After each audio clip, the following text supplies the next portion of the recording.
Hi, my name's Tyler Saunders. I'm a fitness coach at Gymshark, also a personal trainer, wheelchair basketball athlete, part-time model, part-time DJ, lots of different things. Interestingly, they reached out to me a couple of years ago. They were releasing a new sportswear range, like around conditioning and functional fitness. And they asked me to do some work with them online for 3 months, which, I was quite humbled at the opportunity. So did that. And within that 3 month period, I was actually asked to take part in a photo shoot for their store opening as well. And they're a brand that's quite big on inclusivity. So the opportunity to kind of be on the storefront was pretty awesome as well. And then the opportunity came to work for them in the store as a fitness coach, applied for the role amongst, I think there's like 150 applicants, and I managed to get through, which was awesome. And yeah, I've been there nearly a year now, and it's been a really good experience. Since I've been there, I've managed to start an event called the Adaptive Throwdown, which was something I've always wanted to do to get, people with disabilities, non-disabled people working together in not a competition setting, more just like a general friendly workout. We've had about four of these events. The fifth one's coming up at the start of next year. And the kind of feedback I've been getting from the community has been amazing. The feedback from the organisation has been amazing, just because their motto is to unite the conditioning community, and having people of all abilities training together, working together, basically having a good time is one of their kind of messages. So it's done really well. We had 8 at our first one. We've had 38 as our maximum, and hopefully it grows in the next year. And I'm looking forward to seeing where it goes.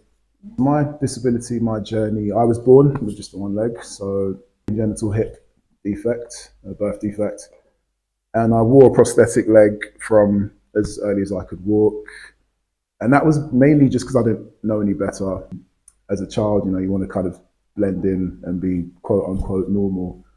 So I wore the leg, and it's actually quite uncomfortable to wear just because I don't have a residual limb. If it was an amputation, I'd have, above or below knee. For me, it's through hip, so the leg I had to wear was quite cumbersome, quite uncomfortable. But as a child, just wore it just because that's what I always knew. Do any sports or any kind of, or did what I could in terms of, basketball. I really loved basketball as a kid, but couldn't keep up with the pace of the game because it's the running game. So yeah, didn't really have much kind of confidence in my physical abilities. And as a kid, how fast you run, how good you are at football, those are all quite key things in kind of how popular you are. It had some effects on me as I was a youngster, but because it was all I knew, I didn't really know any different.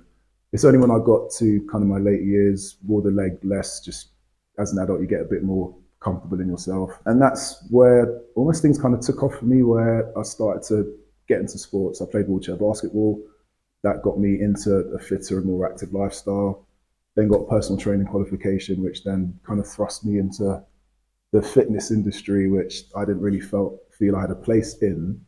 But lo and behold, 7, 8 years later, I'm here, quite a prominent platform, which I'm using to help inspire other people. And the disability hasn't really held me back. And I think it's showing others that it doesn't matter what kind of situation you're in, what ability, what age, you can improve your health and well-being. And there's really no kind of limits or limitations in doing that. What does inclusivity mean to me? I think it's making everyone feel like they belong and they're accepted, no matter what their preference is, like who they are, where they come from, and their choices. Just everyone should belong and feel like they're kind of accepted for who they are. And that could be in different spaces, but no one should really feel marginalized or excluded. People should realize that they're stronger than they give themselves credit for.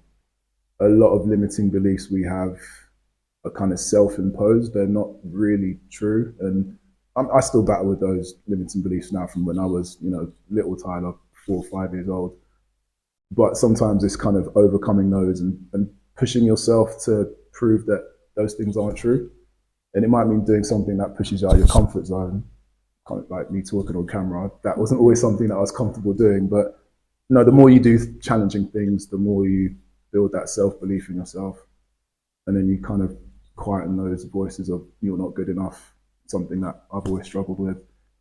So yeah, it's, believe in yourself, push yourself, put yourself in challenging like situations and kind of positions that prove to yourself that you are able to do what you say you want to do.